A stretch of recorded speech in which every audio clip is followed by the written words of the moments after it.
Picture a classic comic book showdown. Character A meets character B in midair, overpowers them completely, and sends them crashing to the pavement. And B defeats C, A is the strongest.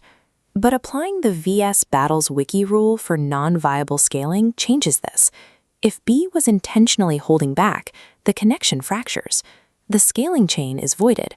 We cannot use a single interaction to measure true strength if we ignore the choice to exert restraint.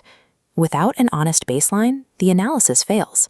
This logical dead end in nerd culture mirrors a very real dynamic in our own social structures, specifically within the experiences of marginalized communities.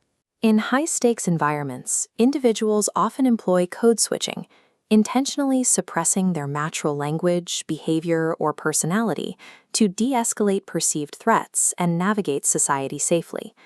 When an observer evaluates a marginalized person based entirely on a code-switched, restrained persona, they aren't seeing a person's capability, they are seeing a survival strategy.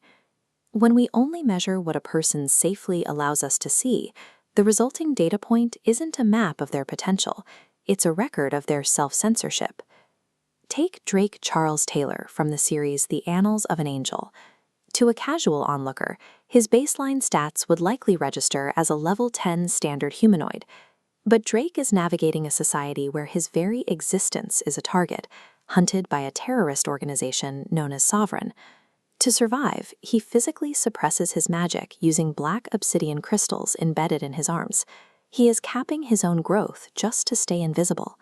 This chart shows his code-switched output. Drake limits himself to a single Rajoules, roughly 1 megawatt of power. Compared to the energy grid of a modern city, he's barely a blip on the radar. These obsidian crystals are a physical manifestation of the exhaustion that comes with code switching. Shrinking yourself to survive a hostile system is an active, constant drain on your energy. As Drake's power grows exponentially, his reason for holding back shifts. It is no longer about his own survival, but the protection of everyone around him.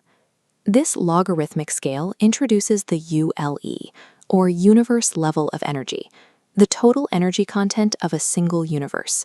At his peak, Drake reaches a state of 10 billion ULEs. He is carrying the energy of 10 billion entire universes within a single point of consciousness. At this scale, Drake must dedicate 60% of his total strength just to prevent his cosmic awareness from obliterating his own human mind. When capability reaches this level, the most taxing application of power is the invisible labor of ensuring the world survives your presence. This shifts the stakes of a climax.